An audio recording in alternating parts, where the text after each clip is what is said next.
This is a Yamaha DX7, one of the most iconic synthesizers of all time. Even though it is not an analog one, its sound has still become a symbol of the 80s. I'm lucky enough to have gotten one for £100, but it wasn't perfect. And after showing my terrible electronic skills in the last video, this time we will really get it to a proper state.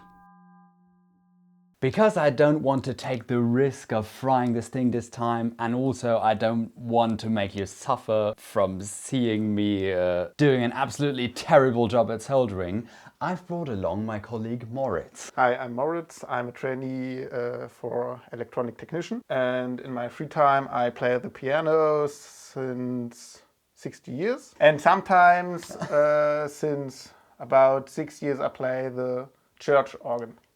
Okay, wow, so you're quite experienced with that. A little bit. So we've got quite the perfect person to work on this DX7. I think this is going to be much better than seeing my horrible jank. So before we open this up, want to have a go playing this thing? Of course. Then let's go. Let's go. Thank you so much. Turn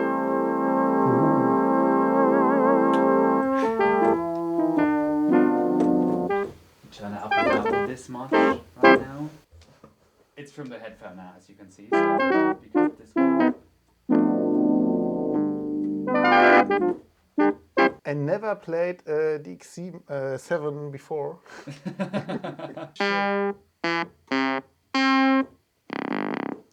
It's a nice bass. You mean bass?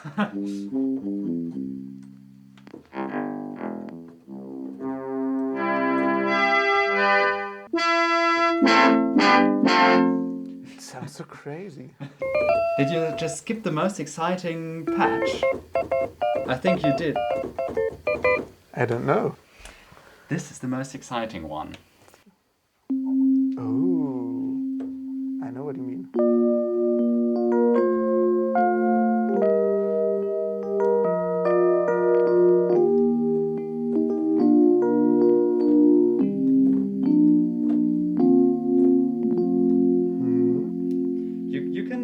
You can smash it a bit more.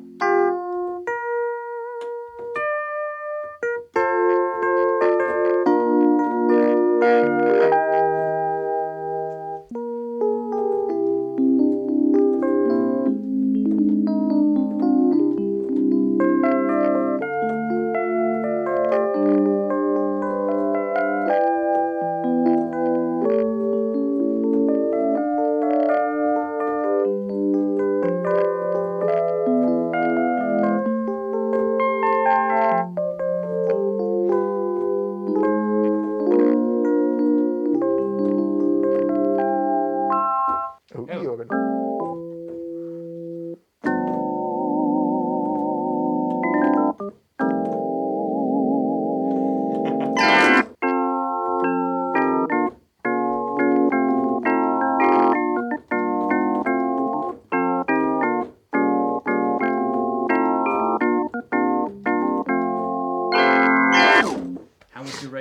How would you rate this organ sound out of 10? 7, 8.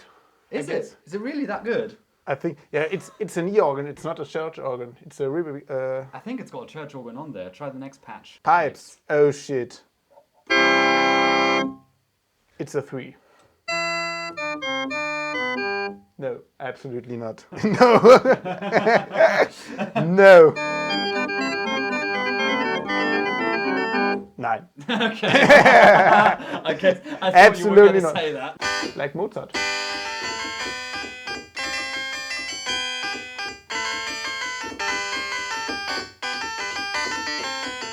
It's very electronic. Yeah. I mean, it makes sense, right? Yeah, of course. 1983. There are some more.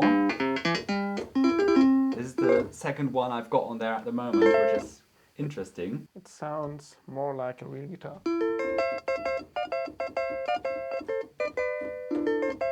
Ich bin Numero uno und nicht Numero dos.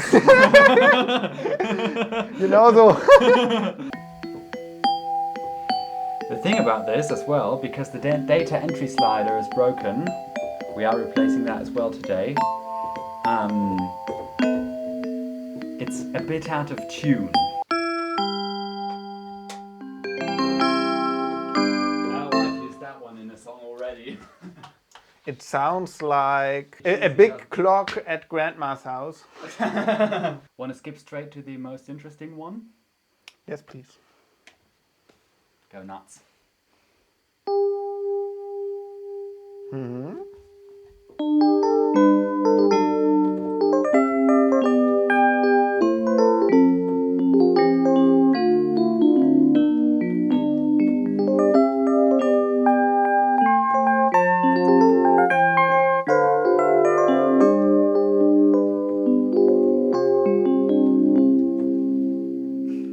I think that's my favorite. Caroline's.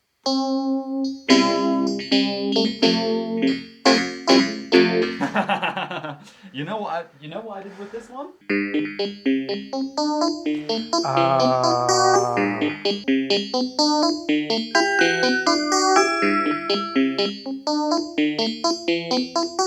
So, after Moritz had demonstrated his tremendous piano skills and I tried to impress him, we began disassembling the DX7.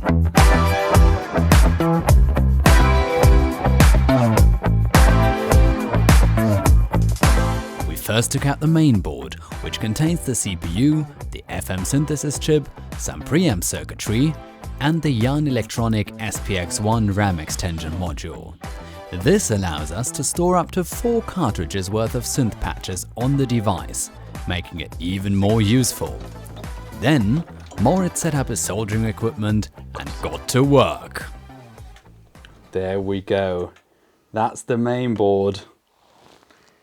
Okay. While I couldn't help with the soldering part, I was at least able to help sort the caps, some of which we needed to look up.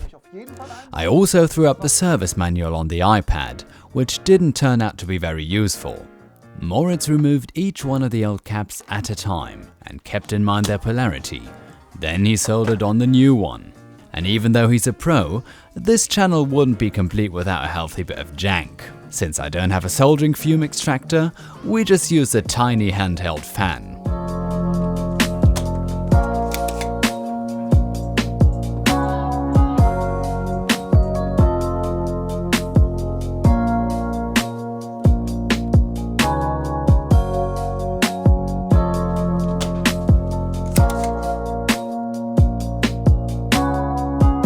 After the main board was done, we got to the power supply, the rather chunky caps on which had started to become a bit incontinent. So it's a good thing that we did this now, rather than dragging it out even further. The easiest part was replacing the data entry slider on its little daughter board, which had such a coarse layout it could almost be considered electrical.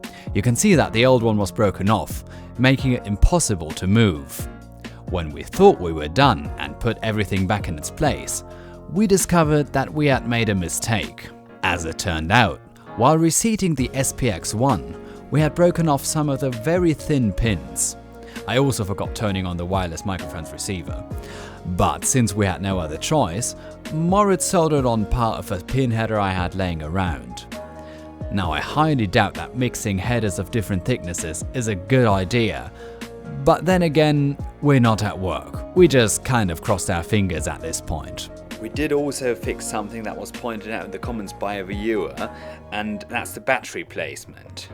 I stuck on this little CMOS battery with some double-sided tape, and apparently that's a bad thing, because if it gets hot, and it does get hot in here, it can essentially just melt off and fall onto the main board, and then it's got a chance of frying it. I've gone on here now, just on the cables with a little cable tie, and that's going to be much better. So yeah, if this turns out to work, we can flash everything back onto the SPX1, which doesn't hold any data without the battery connected, but I've already shown this in the last video, so go watch that if you want to know how that works.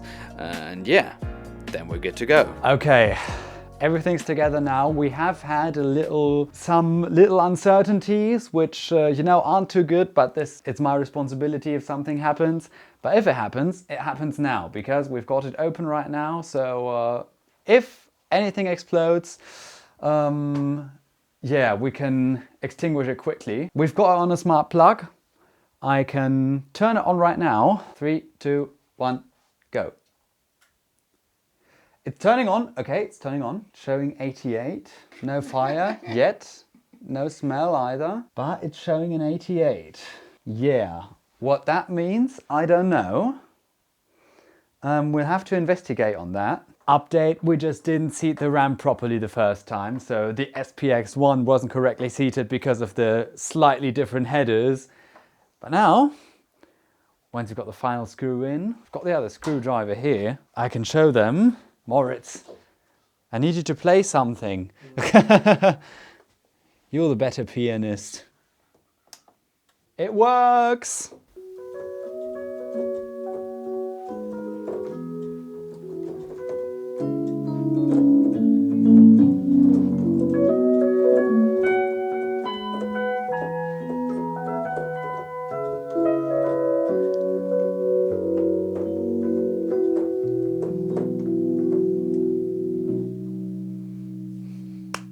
Bravissimo.